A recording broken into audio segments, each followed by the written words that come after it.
Oh, I see the Welcome. live thing. Yeah. Yeah.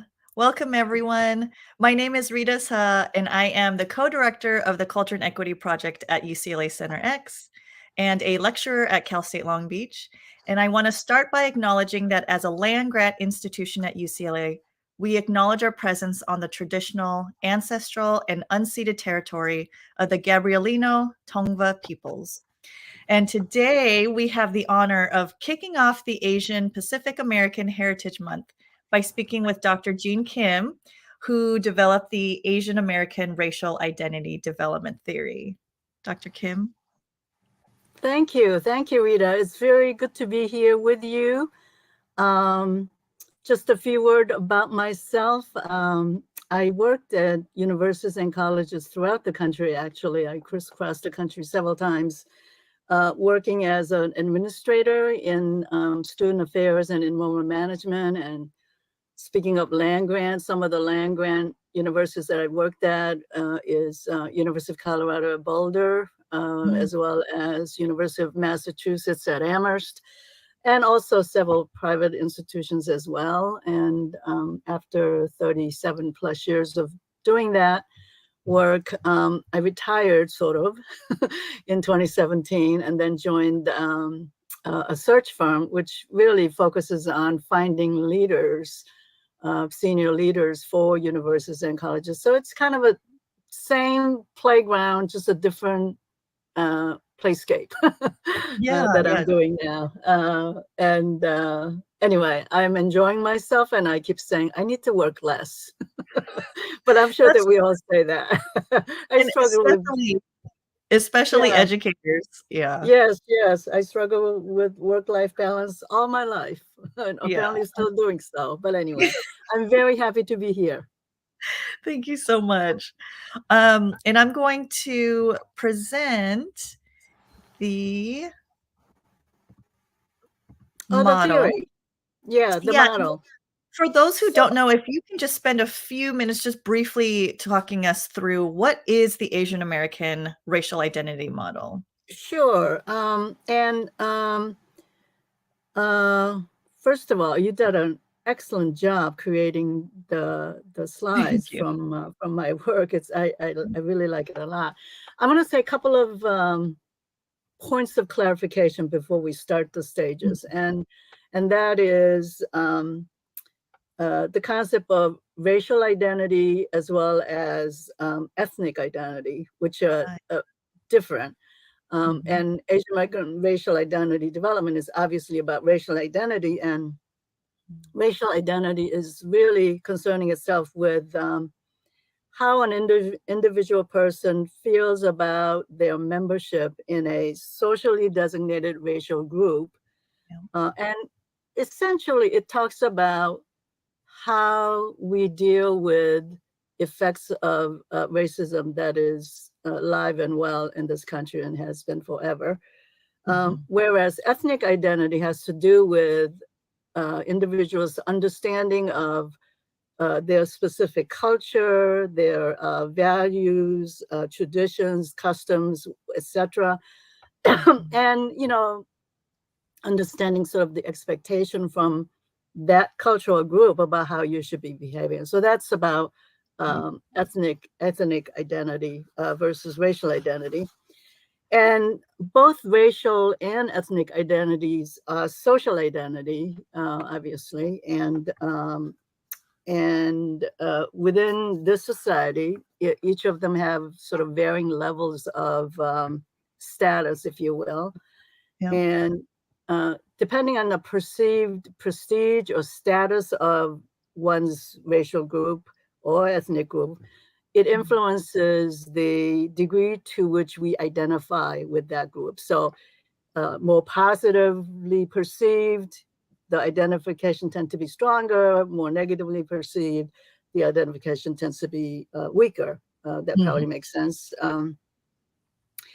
And Asian Americans, the term Asian Americans is obviously a racial grouping. It is not an ethnic grouping. So I wanted to just clarify that. Yeah. Um, and I think it is also probably true that for many Asian Americans, the ethnic identity may develop first before they really get into the racial identity. So those are just a couple of introductory points. Thank So you. the first stage in the ethnic one is ethnic awareness, which is really when you become aware of who you are in your culture, in your community, in your family system, understanding various traditions and whatnot. And obviously, it's important. Your family plays an important role. Your community also plays an important role. And you, depending on where you are either exposed to more Asian American culture or specific ethnic culture, or less, depending on where you live. And so that's where we begin. And why don't we go to the next stage? So the white identification stage, it really starts whenever the individual is exposed more to the kind of the dominant society, the white society that we live in. And so for many people, it is when they start school, sort of. And more often than not, we develop, as Asian Americans, we develop that something's not quite right with us. And there's a sense of shame and not understanding what it is, what the differences might mean, but that whatever it is, being different is bad, right? When you're a kid, especially, being different is very bad. And many of us believe that we are inferior, and whatever negative encounters that we get, name calling or what have you, that it is our fault, that is not other people. Exactly. And we try to fit in as much as we can to the white society and to adopt the sort of social values of the white race. So can we go back to okay, so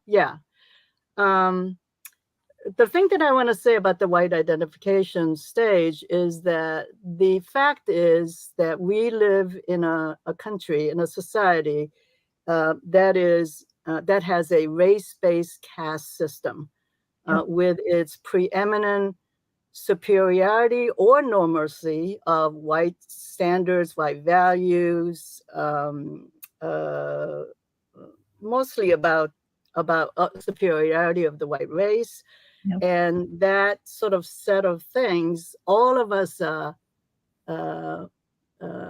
living through that, right? We all get fed the same diet, both white people as well as people of color, and obviously Asian Americans as part of the people of color. So ending up in the white identification stage is really inevitable for people of color, including Asian Americans. And the severity and the duration really is having to do with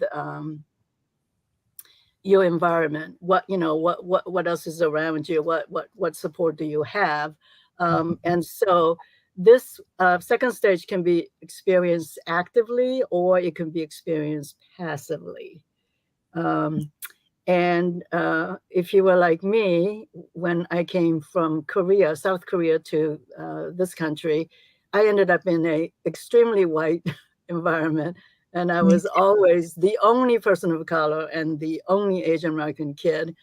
And so anyway, if you are in that kind of an environment, it's often the case that you will experience the white identification in an active way versus in a passive way.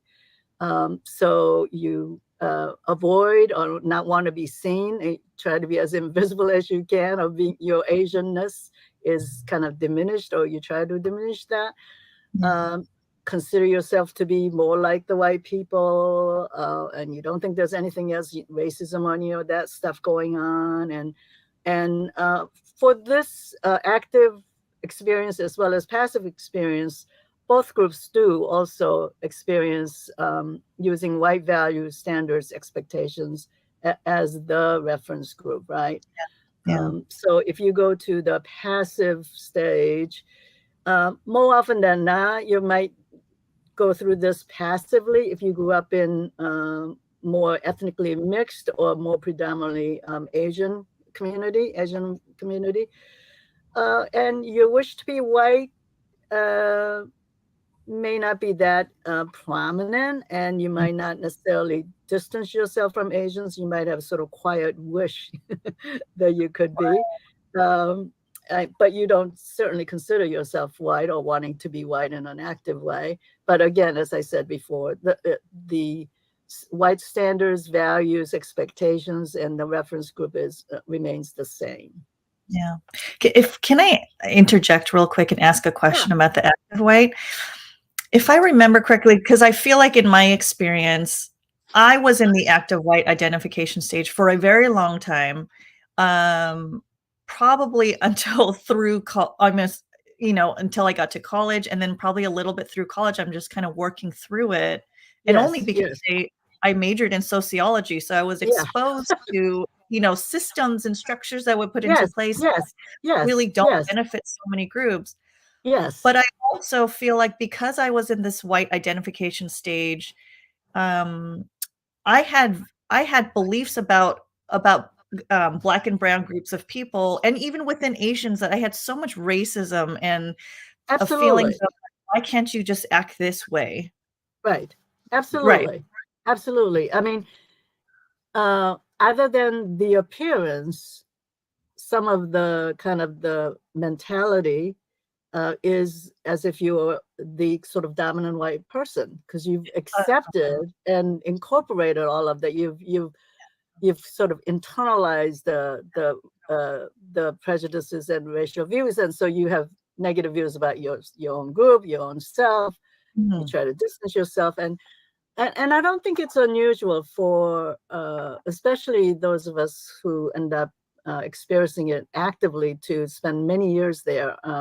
I spent more than 20 plus years in that stage, and Yeah. I too didn't come to have a different awareness until I was in my late 20s, and I was, well, way past college, and I was in graduate school and working full time. And uh, anyway, long story, but I crashed and realized I needed to sort of deal with things, and then I was also in an environment that helped me, which will Mm, which is what gets people out of the white identification to the next stage.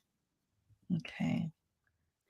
Stage So 3. the awakening to social political consciousness is really, so the awareness is really key, right? And it could come from uh, um, uh, courses or activities that you get involved in as a graduate student or as a student or as a community person. Mm, And you begin to question the whole system and recognize that such thing as structural racism, sexism, and whatnot exists. yeah, yeah. And you begin to um, unlearn all that we have learned through our growing up about what is values and what should be the way we look at the people and whatnot. So the Mhm. awakening to social political consciousness it's a both liberating as well as painful stage. Yeah. And I think that things like, how there's been lots of conversation recently about critical race theory, how we shouldn't be teaching that to anybody, yada yada yada, and I'm so worried about that because that's one of the ways in which one individual can understand and deconstruct the reality they have been led to live in for so long. And without that awareness, you're going to continue to be in that stage of having ingested and believing in all of the negative stuff about Mm, people who are not white. um, and so it's liberating, and because you shift your perspective from kind of uh, the person who's inferior to feeling better and have a more positive self concept, and you really do go through a stage of kind of the other direction about anti and not wanting mm, to assimilate and understand that whatever we had experienced throughout our life, the negative experiences, was not because we deserved it, but because of the system in which we were brought up in. And so this is an important stage, but it's some people can't get there because they're not in an environment that provides opportunity to Right. acquire the new this new awareness. Yeah. Anyway, And I but at least for many Asian Americans, so they switch from they're really identifying as a racial minority at this stage and really supporting all of the civil rights and other kinds of issues and whatnot. But for some of us, particularly those of us who grew up in predominantly white environments, maybe we have not yet identified as Asian American. I mean, that's a step that we have not made. And I remember for myself that I was a really good close friend of mine who I worked with at UMass Amherst. She's a Black woman, and she said to me one time, "Jean, why don't you have any Asian friends?" And it just hit me like a bolt of lightning. I'm going, "What?" And I I've been said, asked that "Oh my question God." too. Yeah, so why don't I? Anyway, that's one of the things that kind of propelled me to, at least for me anyway, the next stage. And I've talked to, I mean, this stage is based on my qualitative research of talking to third generation Japanese American women who are mostly in their 30s, actually, Yeah. back in the late 70s. Anyway, so then for some of us, it's a little bigger jump to kind of try to understand. And so I did, so you do immerse yourself at the next stage to understand more about what does it mean to be an Asian American person in this country? What is our history?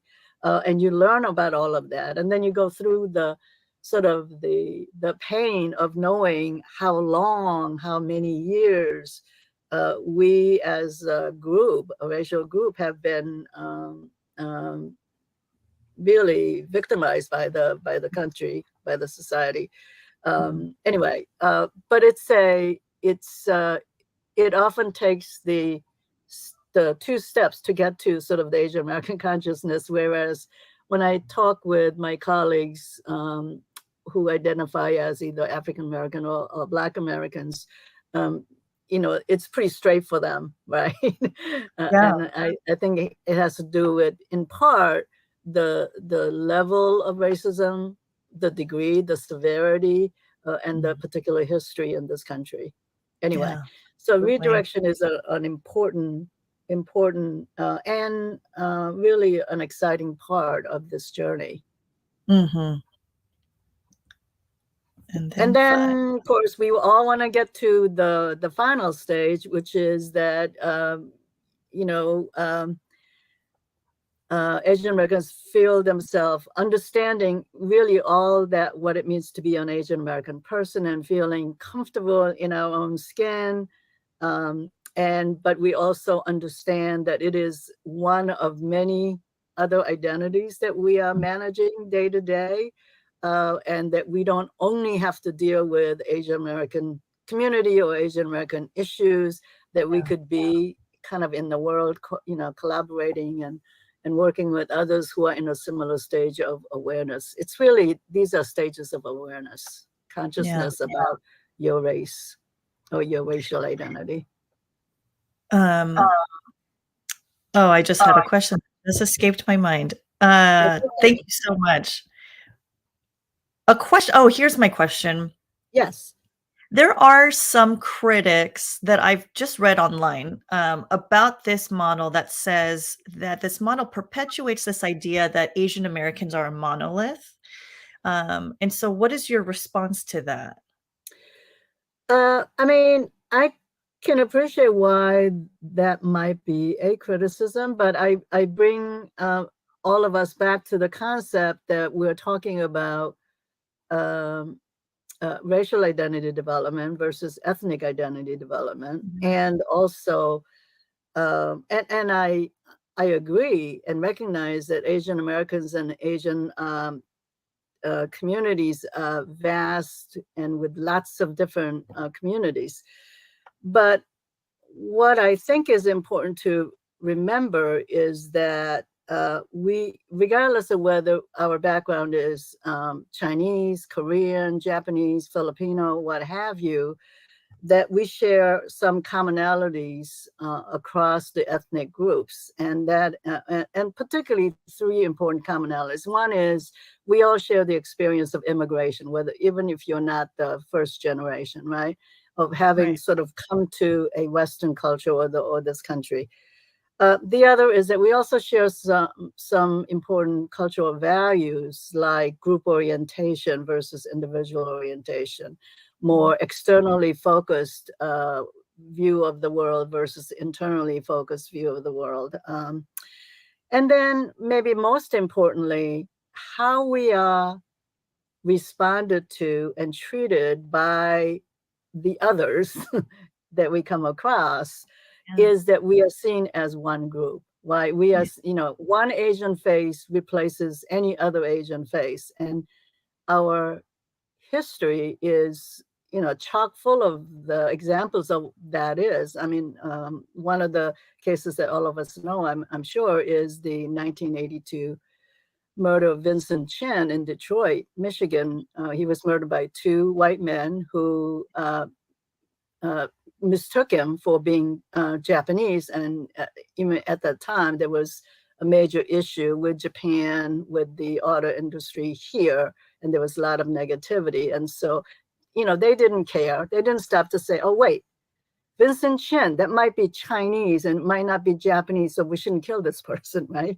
I mean, they Right. just did it. And then most recently, during the pandemic, right, we saw a significant uptick of violence against all Asian people, all Asian faces, whether they were Chinese or Japanese or whatnot, because everybody believed that the virus came from China. And Yeah. there are multiple examples. So I I mean, if they read the theory and the model more closely, they would understand that we acknowledge that there are different ethnic groups, and we understand that one of the stereotypes is that we are all the same. However, the racial identity had to do with how we are treated as a racial being Yeah. versus an ethnic person. So Right. Yeah. And even in the most superficial level of being treated as a monolith, we are treated as a monolith because we are yes, always asked, we've always been asked, and I'm still always asked, where are you really from? Those types yeah, of questions. yeah, Yeah. I yeah, mean, yeah. never ends. LA, no, no, no, but where are you really from? Yeah. And I was in Chicago a few years ago with my mom, my aunt, and my sister, and the Yeah, Uber driver picked us up and he asked, "Oh, where are you from?" And we said LA, and he said, "No, but where are you really from?" And so then I knew, "Oh, you want me to yeah, really tell me yeah, my yeah, yeah, my yeah, ethnic identity." And so I wouldn't give it to him. I was being such a brat. And so I said, I grew up in Redondo Beach. And then he said, "No, you're obviously not American. Where is your family from?" And I said, "I am American. I was born and raised in California." yeah, And I yeah, wouldn't give yeah, it to yeah. him. I just was I tired know that. I mean, those are. I mean, it's important to laugh about it, but it happens all the time, right? all So the not time. only are we monolithic that all Asians look alike, but we are also forever foreigner, right? I Always. mean, Yeah. it doesn't matter. I mean, you could have been. We're probably going on what, fifth or sixth generation, really, for some of the ethnic groups. But it doesn't matter. You are forever foreign. That's why it's like, where did you speak English so well? Well, Yeah. here. That's another microaggression. Where are you Yeah. from? I'm from LA. Well, but where are you really from? So Yeah. I think those stereotypes will continue, and I think that it's important actually the way you interacted with your Uber driver. It is a way. Hopefully, he got the message. Like, okay, Yeah. I hope. But I also don't wanna go around teaching everybody. I know, but We get so tired. yeah, you do get tired, but then sometimes there are teachable moments, and you True. grab it and you do what you can. I mean, we do That's what true. we can with what we have Yeah. at any given time. Yes, I agree. Um, and one of my other questions I really wanted to ask you Yeah. was, for me, stage 4, which was the redirection to Asian American consciousness, Yes. that was probably the most difficult stage. And like you, the active white identification stage was the longest stage for me, but the most Yeah. difficult was stage 4 because I had to actively choose to identify and interrogate how white supremacy's ideals and beliefs and values lived in me and through Yeah. me. I mean, it Yeah. impacted, it really impacted the people I dated, Yeah. even my view of medicine, like Western medicine has to be better than Eastern Yeah. medicine, but Yeah. Yeah. Eastern medicine's been around a lot longer and is, you know, um, my view of how people are supposed to behave and what is criteria of success, all of those things really I had to actively and consciously always second guess myself, not second guess, that's the wrong word, question myself and Question understand yourself. and figure out like who am I centering when I think this way? Am I uncentering even myself and my culture when I think this way? Yeah. Um, and there's also the struggle of if I'm not this person that has adopted to white supremacy, Mm-hmm. now then who am I? And so the Yeah. struggle and the fear of almost having to recreate my identity in my 30s was really terrifying and scary, and, there's so much in there, but I was curious if that was your experience as well, or if that's just me. No, I mean, I think that critically examining every part of your life Mm. is difficult, and it's an ongoing process, right? And you think Yeah, that yeah, you've sort of come out on the other end, and then a new event happens, and you look at yourself and go, "Did I really say that? What yeah, does that mean? I thought I yeah, was past this, over this." So it's gonna that's true. it's gonna recycle often depending on what the situation is. But I do think that that is a very difficult um, uh, and important process for all of us to go through. Mhm. And because part of that questioning is also figuring out what do you reclaim and what do you not reclaim, right? Yeah. And so I do, and for me, those questioning, I agree with you, happen more in that stage, stage 4, but it also began to happen in stage 3. Although at stage 3 was much more like, "Yeah, you assholes, I'm not," you know. Yeah, yeah. There was a lot Uh-huh. more anger in that. There was a lot Yeah, more anger in that. Um, yeah. Anger and liberation, if you will. But I think that at stage 4, it is much more introspective, much more internal. And I think most often internal work is more difficult. Mhm. And it is Mm, not a it's not a destination, it's a journey, right? So you're going to cycle through that, uh, hopefully not too often, but it happens, right? So yeah. you think you've gone past it, and then you find yourself. But I think that's a difficult process. But I remember really clearly feeling like I was at home in my physical self. I always felt Uh, never quite right, yeah. because I didn't measure up to whatever the standards were. But so I remember really always that was kind of the constant background. And then there was a point when I felt like, okay, I'm Wow. okay. I've got my issues, but I'm okay. And I feel okay in my body. I remember feeling that. And Wow. speaking of questioning, I had married my high school sweetheart. So I Oh was in my reactive gosh. identification stage throughout or whatever.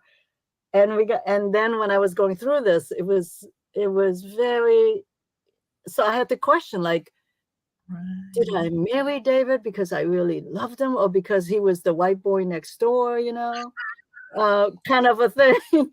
uh, uh, so you do end up having to ask those questions Yeah. and go through that. And I think that is painful, but an important part of the journey. Yeah. That's so funny you bring that up. I just that aspect of dating white men Yeah, just hit me a few um years ago yeah, because I didn't realize, that imposter syndrome lives so deep in yeah, yeah, especially me, I feel like, but in a lot of yeah, Asian Americans and especially Asian American women, yeah. that in unconsciously, not even subconsciously, but unconsciously, Unconsciously. Yeah. I didn't even realize that I was not using, but I was dating men, white men, because for me, it was like a closer to success model where I felt like Yes. they gave me a voice. Yeah. And after just a few years ago, something happened. I realized I don't need someone to validate me and who I am. And Right. I can validate myself. right, Yes. right. Yes. Yes. Yes. Yes. No, I hear you. I do think that those are important um question to ask. And I also remember there was a time when because I'm sure it was because of what was in my head that I didn't, not that I ran across many Asian men or Asian American men in my circles, but even when I did, I didn't see them as being attractive because I had also incorporated all the stereotypes about it, Yeah, Asian American men, right? same. As well as white men. And so, Yeah. but I remember I went to a conference one time near the end of my graduate work, and it was like a research conference, and there happened to be several Asian American men in it, and I found one of them really attractive, and I'm going, wow, this is good. This is good. I think that not that I should go off and have an affair with this guy, but No, it was an important important awareness for me, and I was Mhm. married at the time to my white guy, right? Yeah, And yeah, but I didn't feel guilty. I just felt like, okay, I think I'm getting better at this. I think that I've done yet another sort of uh, I've taken another step in my yeah. process of really owning and appreciating and feeling good about me and my fellow Asian Americans. I mean, it was just an important milestone for me. I mean, if I had a twin, it would be you. Our experiences align so Yeah, yeah, perfectly. yeah, yeah, I know exactly what you're explaining. yeah, yeah, yeah. I'm Um, guessing a lot of people do. I mean, a lot of Asian yeah, American women do. But anyway, it's interesting because even like I said, I studied sociology and, I did I too. I know didn't tell you. Did I tell oh, you I didn't that? know that. No. Yeah, yeah, yeah, yeah. In fact, I my bachelor's is in sociology, which helped me because I was Yeah. studying about societal systems and whatnot. Um, and then I was in a PhD program for sociology, and then I Mm, switched to counseling psychology in the middle because I was working in a residence hall. That's how I got started in higher education. And interesting. my advisor said to me, okay, Jean, all right, I understand you want to switch, but you should at least finish your master's before shift over, which he thought was a terrible thing I was doing. Yeah. And so, but I did. So I got my master's in sociology, and then I got my doctorate in counseling psychology. But Wow. both were very helpful. That is so yeah, I loved sociology, Yeah, and I me think too. that going back to this idea of, like, not finding Asian men attractive, it's Yeah, part of the internalized racism that absolutely.